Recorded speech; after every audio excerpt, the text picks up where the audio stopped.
أعوذ بالله من الشيطان الرجيم. بسم الله الرحمن الرحيم. وصلى الله على محمد وعلى آله الطيبين الطاهرين الذين أذهب الله عنهم الرجس وطهرهم تطهيرا. اللهم صل على محمد وآل محمد. ولعنة الدائمة الباقية على أعدائهم ومنكر فضائلهم وغاصب حقوقهم أجمعين من يوم عداوتهم إلى قيام يوم الدين. أما بعد عباد الله، أوصيكم ونفسي بتقوى الله، فإن التقوى خير الزاد وبها المعاد، وتنفع يوم لا ينفع فيه مال ولا بنون إلا من أتى الله بقلب سليم. وصلى الله على محمد وعلى آله الطيبين الطاهرين. اللهم صل على محمد وآل محمد وعجل فرجهم. আমার প্রিয় দর্শক ও শ্রোতাবৃন্দ, আসসালামু আলাইকুম ওয়া রাহমাতুল্লাহি ওয়া বারাকাতুহু। আপনাদের সকলকে আন্তরিক সালাম ও শুভেচ্ছা জানিয়ে আজকের অনুষ্ঠান ইসলাম ইন বাংলায় আপনাদেরকে স্বাগতম জানাই। আশা করি আপনারা যে যেখানে আছেন ভালো আছেন, কুশল ও মঙ্গলে আছেন, সুখে থাকুন, শান্তিতে থাকুন, সমস্ত প্রকারের দুঃখ কষ্ট থেকে মুক্তিতে থাকুন। আল্লাহ রব্বুল আলামিনের কাছে এই কামনা করি। যারা অসুস্থ, আল্লাহ তাদেরকে সুস্থতা দান করুন। যারা ঋণে ভুগছে, আল্লাহ তাদেরকে ঋণ মুক্তি করুন। ওইরূপ যাদের জীবনে কোনো প্রকারের অভাব বা অশান্তি আছে, আল্লাহ রব্বুল আলামিন তাদের সকলের জীবনে সুখ শান্তি দান করুন ও সকলের মনোকামনা ও আশাকে পূরণ করুন। আমাদের সকলকে সৎ পথে চলার, অসৎ পথ থেকে দূরে থাকার এবং এক অপরকে সৎ উপদেশ দেওয়ার তৌফিক দান করুন। আমরা যেন সত্য বা হক জিনিসকে জেনে শুনে মেনে তার উপরে আমল করে সেটা অন্যদের সামনে তুলে ধরতে পারি বা সকলের কাছে পৌঁছে দিতে পারি। আল্লাহ রব্বুল আলামিন আমাদেরকে সেই মনোবল ও নেক তৌফিক দান করুন। আমিন ইয়া রাব্বাল আলামিন। এই দোয়ার সঙ্গে আজকের পর্ব শুরু করতে চলেছি। আপনাদের পাঠানো প্রশ্নের উত্তর দেওয়ার আগে আমার এক বোনের অনুরোধে আল্লাহ পাকের যে 99টি নামের আমি ব্যাখ্যা শুরু করেছিলাম, পরস্পর 5টি করে কি 6টি করে নামের ব্যাখ্যা করছি আপনাদের প্রশ্নের উত্তর দেওয়ার আগে। তো এর আগে আল কাবিজু আল্লাযী ইয়াকবিদুর রিজকা আম্মান ইয়াশা, অর্থাৎ যখন কেউ আল্লাহর হুকুমের অমান্য করে, অস্বীকার করে বা আল্লাহর হুকুম না মানে, আল্লাহ তখন তার রুজি থেকে বরকত তুলে নেয় বা আল্লাহ অনেক বান্দার রূহকে কবজ করিয়ে নেয়। তাই আল্লাহর নাম হচ্ছে আল কাবিজু।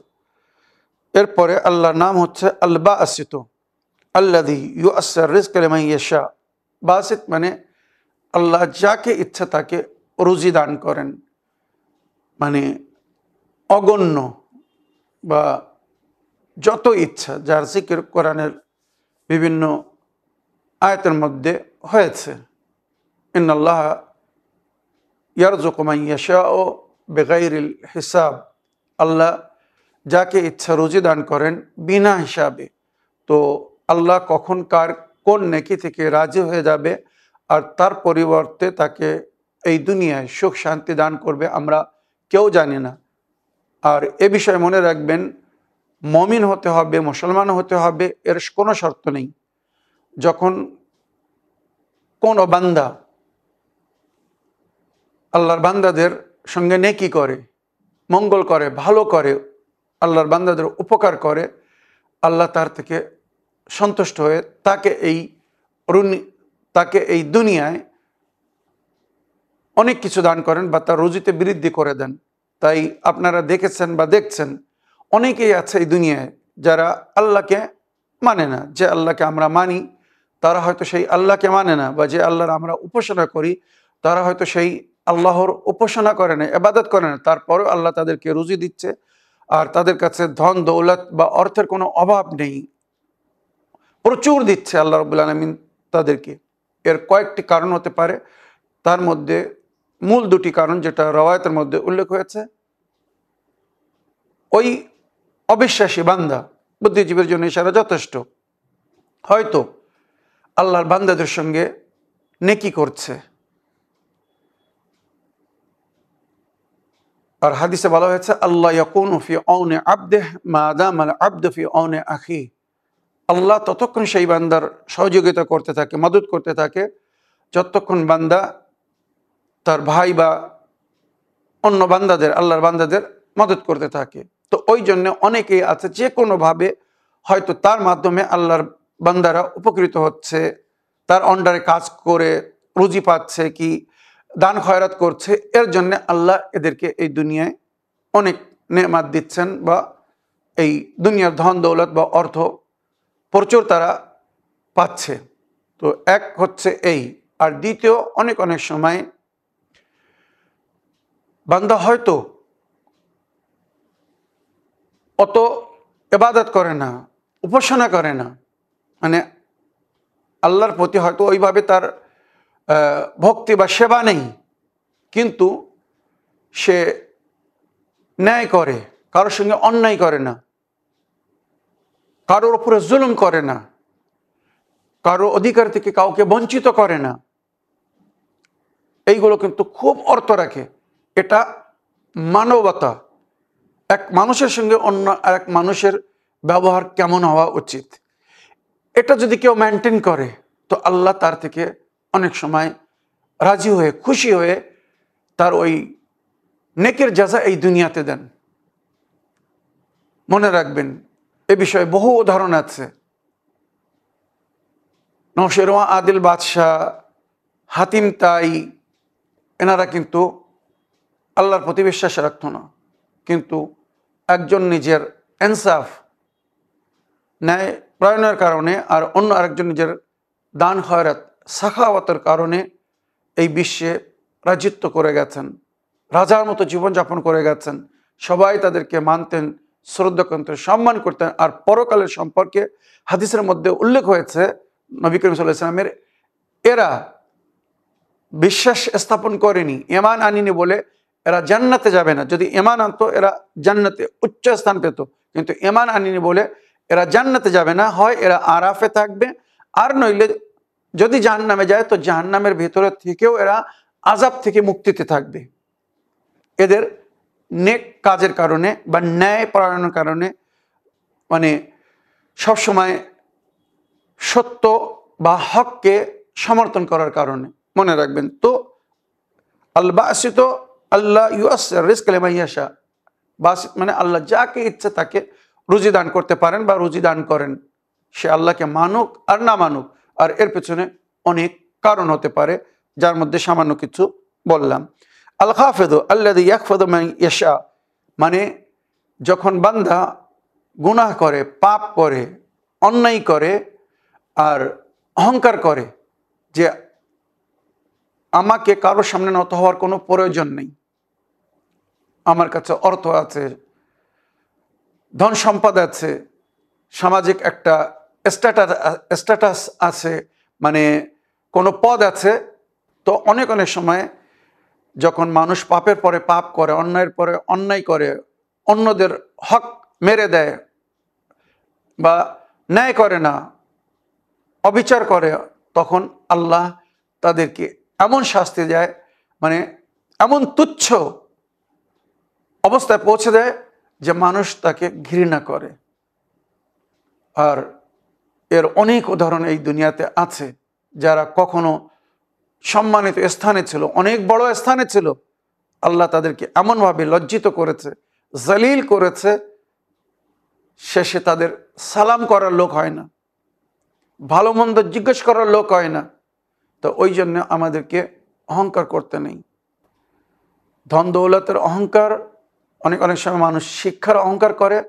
আমি প্রতিদিন আল্লাহ রসুলকে সাক্ষী করে বলছি, আমার জীবনের কোনো এমন দিন নেই যেদিন আমি নতুন নতুন জিনিস জানার বা শেখার চেষ্টা করি না। আমার জীবনে এমন দিন কখনো আসেনি, আসে না। শিক্ষার কোনো সীমা নেই। প্রতিদিন কিছু না কিছু নতুন শিক্ষা লাভ করতে বলা হয়েছে। হাদিসে কুদসিতে আল্লাহ রাব্বুল আলামিন বলেছেন, যেদিন তোমার মারেফাত, তোমার ইলম ও মারেফাতে তোমার জ্ঞানে বৃদ্ধি হবে না, সেদিন তোমার মারা যাওয়া বেঁচে থাকার চেয়ে তো উত্তম হবে। তার মানে কি, যদি বেঁচে থাকতে চাও, জীবিত থাকতে চাও, তো জ্ঞান লাভ করো, শিক্ষা লাভ করো, প্রতিদিন নতুন নতুন কিছু জানার শেখার চেষ্টা করো। এটা ভেবো না যে তুমি সব শিখে গেছো, সব জেনে গেছো, আর জানার প্রয়োজন নেই। আজ যে দেশ শিক্ষায় যত আগে, সেই দেশ তত অন্যতম। আপনারা দেখছেন, এটাই বাস্তব। তা আল্লাহ আমাদেরকে তৌফিক দান করুক, আমরা যেন শিক্ষা লাভ করে, জ্ঞান লাভ করে নিজের নফসকে নিজের কন্ট্রোলে রাখতে পারি। জ্ঞান লাভ করে যেন নিজের নফসের বাইরে না চলে যাই।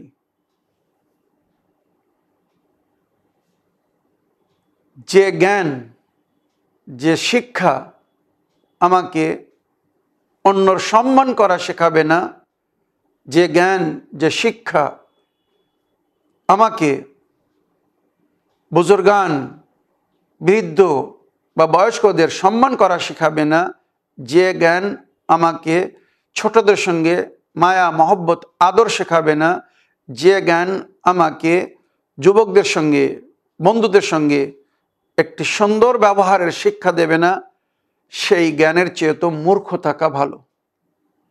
মূর্খ থেকে যদি মানুষ আদবের সঙ্গে থাকে, তো আমার মনে হয় ওই জ্ঞানীর চেয়ে তো অনেক ভালো, যে শিক্ষা লাভ করেও নিজের শিক্ষার পরিচয় দিতে পারে না। তাই এদেরকে হিন্দি ভাষায় পড়ে লিখে জাহিল, মানে শিক্ষিত মূর্খ বলা হয়। এমন শিক্ষিত মূর্খের অভাব এখন কোথাও নেই। সমস্ত সমাজে, সমস্ত এলাকায়, সমস্ত পাড়ায়, সমস্ত গ্রামে, সমস্ত শহরে এই ধরনের অনেক লোক আছে যাদেরকে আমরা শিক্ষিত মনে করি, কিন্তু ব্যবহার দেখে মনে হয় না যে এই লোকটা শিক্ষিত, এই লোকটা জ্ঞানী। জ্ঞানের পরিচয় এই কাগজের টুকরো, সার্টিফিকেট যাকে বলা হয়, এটা নয়। জ্ঞানের পরিচয় তার ব্যবহার, আলাপ, আচরণের মাধ্যমে বোঝা যায়। আল্লাহ আমাদেরকে তৌফিক দান করুক, আমরা যেন নিজের সম্মানকে বজায় রাখতে পারি। কেননা কখন আল্লাহ লজ্জিত করে দেবে আমরা জানি না। আল খাফেজো মানে আল্লাহ তুচ্ছ বা লজ্জিত করে দেয় তাদেরকে যারা অহংকার করে বা হিংসা করে বা আল্লাহর হুকুম না মানে আল্লাহ বিরোধী কাজ করে। ফিরআউন, নমরুদ, সাদ্দাদ, হামান, কারুন, এদের ঘটনা বিখ্যাত। আর রাফে আল্লাযী ইয়ারফা মান ইয়াশা, রাফে মানে আল্লাহ যাকে ইচ্ছা তাকে সম্মানিত স্থান দান করে, উচ্চ করে।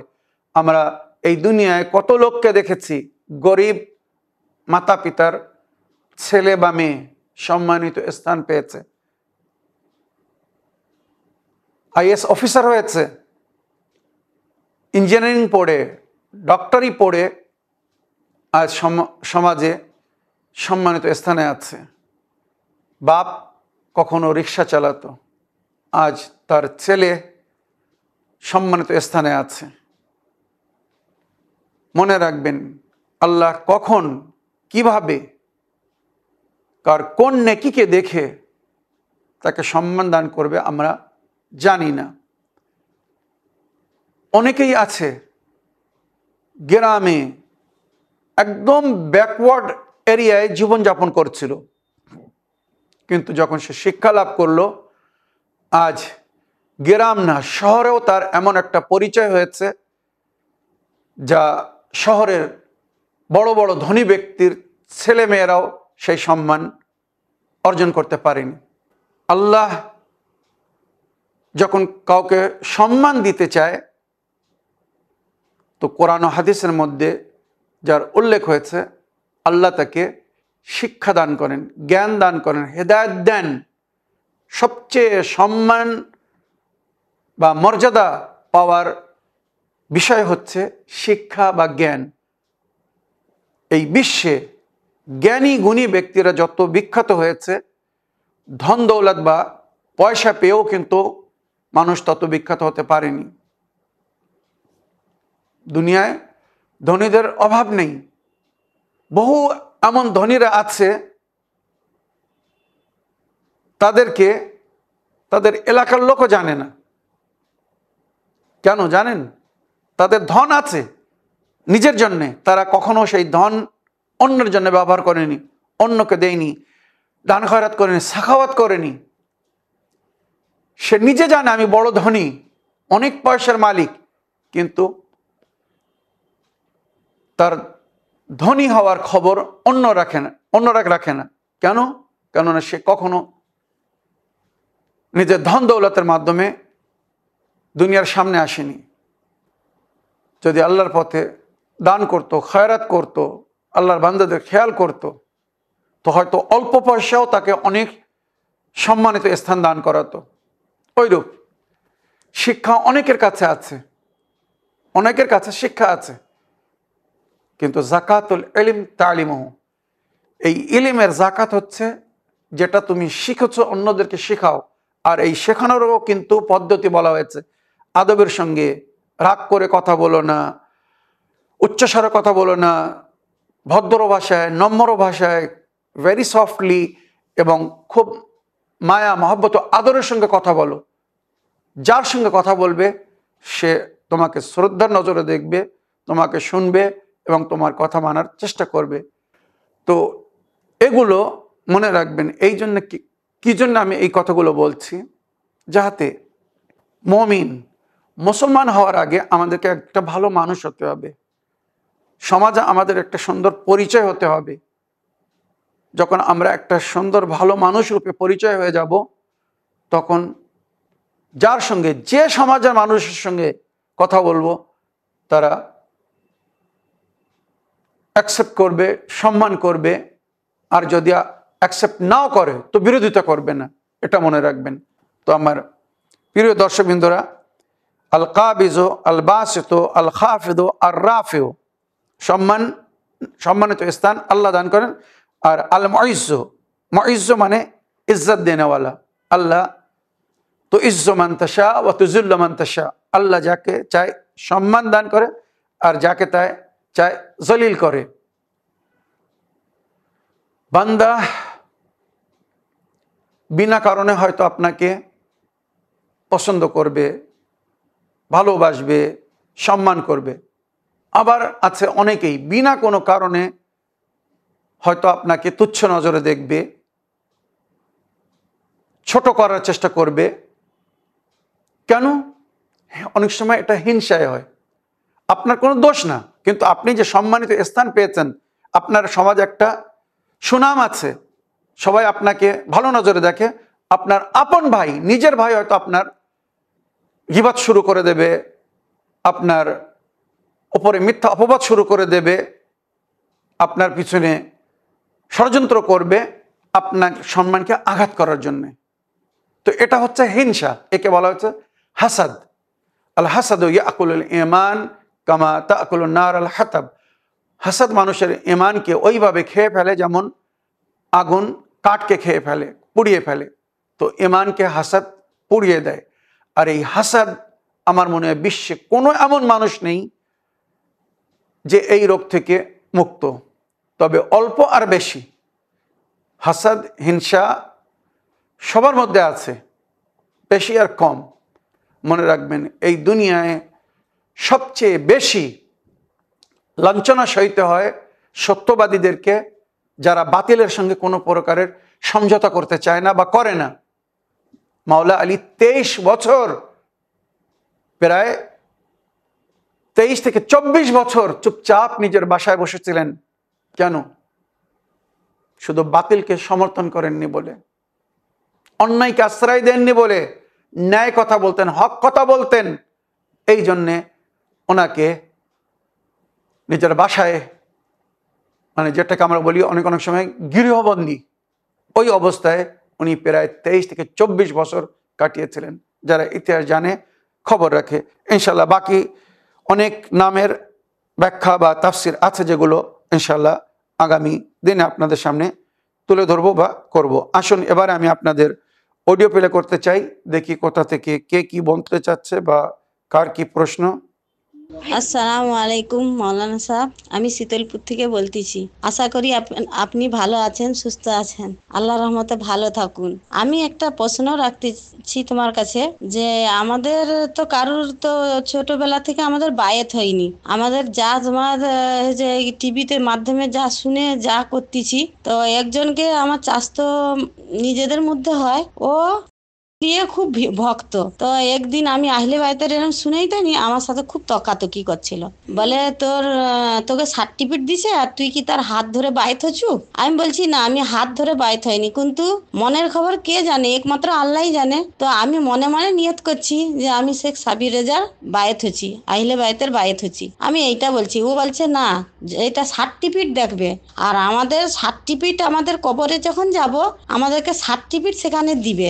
আর তোদের কি সার্টিফিকেট আছে? তোদের কোনো মতে হবে না, আর তোদের কোনো নামাজও কায়েম হবে না সেখানে। আমি সব জানি না, তো বাংলা পড়াটা আমি মৌলানার চ্যানেলে শুনে আমি এরকম করছি। বলে ধর তো মৌলানার কথা ছেড়ে। আমি লাখো লাখো লোকের প্রশ্ন দায়িত্বে, উত্তর দায়িত্বে, কথা কথা দিয়ে রাষ্ট্র দিয়ে, কেউ বলেনি যে তার উত্তর পারেনি বলে কেউ করেনি।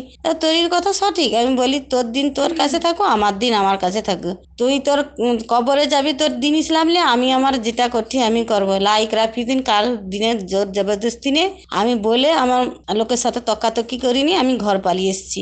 এইটা কি ঠিক? আর বায়েত হতে হলে কিরকম করতে হবে এইটা বলবে। আসসালামু আলাইকুম, আমার প্রশ্নের উত্তরটা দিবে। ওয়ালাইকুম আসসালাম রহমতুল্লাহি ওয়াবারাকাত। আমার প্রিয় বোন বা আপা, আপনার ওয়াইসমের জন্য আপনাকে অসংখ্য ধন্যবাদ জানাই। আমাদের অনুষ্ঠানকে নিয়মিত বহুদিন ধরে ফলো করছেন, আবার সেগুলো অন্যদেরকেও বলছেন। কেউ হয়তো আপনার কথা অ্যাকসেপ্ট করছে, আবার কেউ হয়তো অভিযোগ করছে, ভিন্ন বা বিভিন্ন প্রকারের কথা বলছে। আপনার পুরো অডিও শোনার পরে আমি যেটা বুঝলাম বা যেটা বোঝা যাচ্ছে, মানুষ এখনো অনেক অন্ধকারের মধ্যে পড়ে আছে। বরং বলা যায় যে এদেরকে অন্ধকারে ফেলে রাখা হয়েছে। আমার প্রিয় বোন বা আপা, ইমাম এবং নবী ছাড়া অন্য কারোর বায়াত করা জায়েজ না। পরিষ্কার বলছে, যেটা শরীয়তের হুকুম, কোরআন বা কোরআনের তাফসিরে বা নবী করিম সাল্লাল্লাহু আলাইহি ওয়াসাল্লামের সিরাতের মধ্যে, রওয়ায়াতের মধ্যে, ইসলামিক ইতিহাসের মধ্যে যেটা উল্লেখ হয়েছে, আল্লাহর নবী এবং নবীর পরে নবীর যে প্রতিনিধি খলিফা বা ইমাম, যাদের নাম নিয়ে নবী ঘোষণা করে গেছেন কিয়ামত পর্যন্ত, ওনার পরে ওনার উম্মতের অভিভাবক বা নবী করিম সাল্লাল্লাহু আলাইহি ওয়াসাল্লামের প্রতিনিধি বা খলিফা হয়ে কারা হেদায়েত করবে। কোরআনের সঙ্গে নবী নিজের আহলে বায়তকে ছেড়েছেন। ওয়াল্লাহ বিল্লাহ তাল্লাহ, এই যে শরী কসম খেয়ে বলছি, নবী করিম সাল্লাল্লাহু আলাইহি ওয়াসাল্লাম কোরআনের সঙ্গে সাহাবীদেরকে ছেড়ে যাননি, তাবেঈদেরকে ছেড়ে যাননি, বা অন্য কাউকে ছেড়ে যাননি। নবী নিজের উম্মতের হেদায়েতের জন্য কিয়ামত পর্যন্ত কোরআনের সঙ্গে আহলে বায়তকে ছেড়ে গেছেন, ইমামদেরকে ছেড়ে গেছেন, নিযুক্ত করে গেছেন, ঘোষণা করে গেছেন নাম নিয়ে। পরস্পর কে ওনার খলিফা বা যুগের ইমাম হবেন, আর ওই ইমামের বায়াত করতে বলেছেন, যেটা হাদিসের মধ্যে উল্লেখ হয়েছে। আমার মুসলমান ভাইদের কোনো হাদিসের বই এমন নেই যার মধ্যে এই হাদিস নেই, মান বাতা ওয়ালাম ইয়াবি ইমাম আল্লাযী ইফতারাদাল্লাহু তাআতুহু ওয়া মাতা ফাকাদ মাতা আলাল কুফর। আব্দুল্লাহ ইবনে উমর দ্বিতীয় খলিফার ছেলে নিজে এই রওয়ায়াত করেছেন। মুসলমানদের হাদিসের বইয়ের মধ্যে এই রওয়ায়াত উল্লেখ হয়ে আছে। যদি কোনো ব্যক্তি রাত্রে ঘুমায়, ওই ইমামের বায়াত না করে, যার ইতাত তার উপরে আল্লাহর তরফ থেকে ফরজ করা হয়েছে, আর রাত্রে যদি মারা যায়, সে কুফরের অবস্থায় মরবে। এই হাদিস কিন্তু খুব বিখ্যাত, এর চেয়ে তো বলার কিছু দরকার নেই। এগুলো কিন্তু ইতিহাসে বিখ্যাত রওয়ায়াত, তুলে দেখুন আপনারা। এবারে আমার বোন, যেটা আমি বাস্তব বা হকিকত বলতে যাচ্ছি বা বলছি, যেমন বললাম, নবী এবং ইমাম ছাড়া অন্য কারোর বায়াত জায়েজ না। তাই যে ইমামের যুগে যারা ছিল, তারা ইমামের হাতে হাত দিয়ে হাত রেখে বায়াত করেছিল। নবী যখন ছিলেন, সবাই নবীর হাতে হাত দিয়ে বায়াত করেছিল। আর নারীদের জন্যে একটা বড় বাসনে পানি ভরে দেওয়া হতো, একদিকে নবী হাত রাখতেন আর অন্য একদিকে নারীরা হাত রেখে তারা বায়াত করতো। এটা একটা প্রসেস ছিল, এর মধ্যে অনেক রাজ বা রহস্য আছে। যাই হোক, তো ওইভাবে নবীর বায়াত হতো। নবীর পরে মাওলা আলী প্রথম ইমাম ছিলেন, ওনার যুগে ওনার বায়াত হয়েছিল। তারপরে ইমামে হাসান আলাইহিস সালামের যুগে ইমামে হাসান আলাইহিস সালামের বায়াত হয়েছিল। ইমাম হুসাইন আলাইহিস সালামের যুগে ইমামে হুসাইন আলাইহিস সালামের বায়াত হয়েছিল। যারা ইমাম হুসাইন আলাইহিস সালামের বায়াত করেনি, তারা নবী করিম সাল্লাল্লাহু আলাইহি ওয়াসাল্লামের চরম শত্রু যে বংশকে বলা হয়েছে, এজিদের পূর্বপুরুষ, এজিদের দাদা সবসময় নবীর বিরুদ্ধে ছিল। নবী করিম সাল্লাল্লাহু আলাইহি ওয়াসাল্লাম নিজের জীবনে যত যুদ্ধ লড়েছিলেন, জং করেছিলেন, অধিকাংশ এজিদের পূর্বপুরুষদের সঙ্গে, বাপ দাদাদের সঙ্গে। সুতরাং যারা ইমাম হুসাইন আলাইহিস সালামের বায়াত করেনি, তারা এজিদের বা এজিদের পূর্বপুরুষদের বায়াত করেছিল। আর চিরস্থায়ী নরকবাসী হওয়ার তারা প্রমাণ দিয়েছিল। কেন, নবী করিম সাল্লাল্লাহু আলাইহি ওয়াসাল্লামের হাদিস আয়নার মতো পরিষ্কার। আসহাবুল ইয়ামিন, হযরত আলী এবং ওনার সাথীদেরকে নবী বলেছেন, আসহাবুশ শিমাল বা আসহাবুল ইয়াসার, যাদেরকে নরকবাসী বলা হয়েছে, এজিদের বাপের নাম নিয়ে নবী বলেছিলেন অমুক, এবং তার অনুগামী ও তার অনুসারী। তো আমার প্রিয় বোন বা আপা, কোরআনে আমাদেরকে নবীর বায়াত করতে বলা হয়েছে, আর নবীর পরে ইমামের বায়াত করতে বলা হয়েছে। তো সমস্ত ইমামের যুগে যারা ছিল, তারা ইমামের বায়াত করেছিল। আমরা যে ইমামের যুগে জীবনযাপন করেছি, ইমাম মেহেদী আলাইহিস সালাম, তো এই যুগে আমরা কি করে ইমামের বায়াত করব, যার সঙ্গে আমাদের সাক্ষাৎ হচ্ছে না? উনি গায়বাতে আছেন, আমাদের দৃষ্টি থেকে অদৃশ্য, আল্লাহ ওনার হেফাজত করছেন। তাই আমাদেরকে দুআয়ে আহাদ পড়তে বলা হয়েছে, যেটা আমরা প্রতিদিন সকালের নামাজের পরে পড়ি। আর ওই দুয়ার মধ্যে এই শব্দ, এই বাক্য এসেছে, আল্লাহুম্মা হাযিহি বায়াতুল্লাহি ফি উনুকি, এই আমার বায়াত আমার গর্দানের উপরে, তার জন্য, মানে যুগের ইমামের জন্য। আর যতদিন আমি বেঁচে থাকবো, আমি আমার এই অঙ্গীকারকে, এই বায়াতকে ভঙ্গ করব না। তো ওই জন্যে হকিকে মমিন, সচ্চা মাননেওয়ালা, ইমামের চাহনেওয়ালা দুআয়ে আহাদের মাধ্যমে প্রতিদিন নিজের বায়াতকে রিনিউ করে, নতুন করে প্রতিদিন বায়াত করে, মাওলা আমি আপনার বায়াতে আছি, আপনার বায়াত করছি। আপনি সামনে থাকলেও যেভাবে আপনাকে অনুসরণ করতাম, অনুগমন করতাম, আপনি অদৃশ্য। আপনারা নবীর পরে আহলে বায়াত আমাদেরকে যেভাবে বলেছেন, মার্গদর্শন করিয়েছেন, আমি সেইভাবে চলছি আর চলবো। আপনি গায়বাতে থেকেও আমাদের যেভাবে হেদায়েত করছেন নাবিনদের মাধ্যমে, বুজুর্গানে দিন, উলামায়ে দিন, মুজতাহিদিন, মুফতিগণদের মাধ্যমে আমরা আপনার কথা মতো তাদেরকে অনুসরণ করছি। মনে রাখবেন, ইমাম নবী ছাড়া অন্যদের তাকলিদ করতে বলা হয়েছে, বায়াত না। যারা সঠিক মারেফাত না রাখে, এগুলো তাদের কাজ। তারা ধর্ম নিয়ে ব্যবসা করছে, পয়সা দাও আমি লিখে দিচ্ছি তুমি জান্নাতে যাবে। সে নিজে যাবে কিনা নিজেও জানে না, আবার অন্যকে সার্টিফিকেট দিচ্ছে যার যে কিনা আপনি করছেন। মনে রাখবেন, এই দুনিয়ায় কেউ কারোর জন্য লিখিত দিতে পারে না।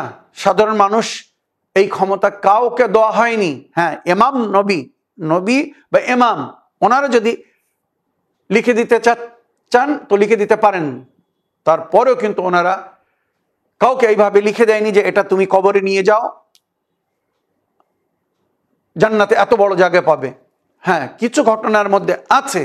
ইমামে জাফর সাদিক আলাইহিস সালাম এক সাহাবীকে বলেছেন, তুমি আল্লাহর পথে খরচ করো,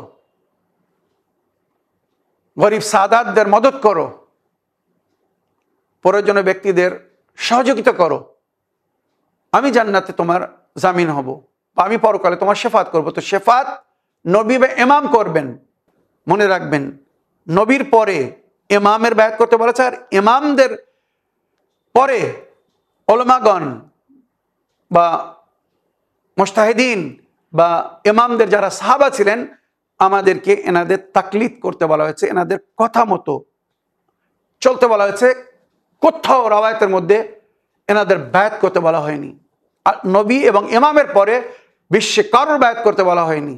তাহলে কেন তারা বায়াতের দিকে আমন্ত্রণ জানাচ্ছে, বায়াতের কথা বলছে, যেখানে আল্লাহ রসুল ছাড়া বা ইমাম ছাড়া অন্য কারোর বায়াত জায়েজ না।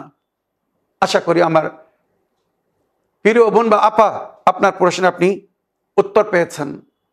মনে রাখবেন, আপনি যে কথাটা বললেন, আমি শেখ সাবিরের বায়াত করেছি, বা শেখ সাবিরেরও বায়াতের হুকুম দেওয়া হয়নি, বা শেখ সাবিরের বায়াত করবেন না। আমি তো আল্লাহর একটা ক্ষুদ্র বান্দা, সামান্য শিক্ষা হয়তো জ্ঞান আল্লাহ আমাকে দান করেছেন, যার মাধ্যমে সঠিক জিনিস আমি আপনার কাছে পৌঁছে দেওয়ার চেষ্টা করছি। আসল বায়াত আমাদেরকে করতে হবে আহলে বায়াতের বায়াত, বা ইমামদের বায়াত করতে হবে। ওনারাই বায়াতের স্থান। আর ওনাদের পরে যত জ্ঞানী গুণী উলামা মুজতাহিদিন যাই বলুন না কেন, আমরা এনাদের তাকলিদ করি, অর্থাৎ এনাদের ফতোয়া অনুযায়ী আমাল করি।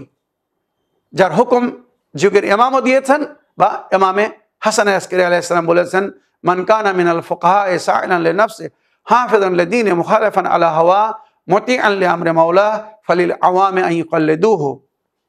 যে নিজের নফসের রক্ষা করেছে, সমস্ত প্রকারের গুনাহ পাপ জঘন্যতা থেকে নিজেকে বিরত রেখেছে, নিজের দ্বীনের হেফাজত করেছে, মানে পরিপূর্ণভাবে দ্বীনের উপরে আমাল করেছে, সমস্ত প্রকারের শিক্ষা বা জ্ঞান লাভ করেছে দ্বীন সম্পর্কে কোরআন ও হাদিসের মাধ্যমে, নিজের মাওলা আল্লাহ ও রসুল ও আহলে বায়াতের ইতাআত করেছে। ইচ্ছা বিরোধী, মানে মন চাচ্ছে এই কাজটা করার, কিন্তু সেটা সে করছে না, আল্লাহ রসুল বা আহলে বায়াত মানা করেছেন বলে। এমন জ্ঞানী গুণী আলিম, যার কাছে পুরো কোরআনের ইলম আছে, হাদিসের ইলম আছে, আহলে বায়াতের তালিমাত যার নজরের সামনে আছে, এই ক্যাটাগরি, এই কোয়ালিটির আলিম যদি পান, যাকে বলা হয়েছে ফকিহ মুজতাহিদ, তার তাকলিদ করুন। ইমামে হাসান ইসলাম ফালিল আওয়ামি ইউকাল্লিদুহু, সাধারণ মানুষের দায়িত্ব ওই আলিমের, ওই মুজতাহিদের মারজার তাকলিদ করবে, বায়াত করবে না। বায়াত ইমাম এবং নবী ছাড়া কারোর জন্য জায়েজ না। আমার প্রিয় বোন, আশা করি আপনার প্রশ্নে আপনি উত্তর পেয়েছেন। এই বলে আমার আজকের বক্তব্য এখানে শেষ করলাম।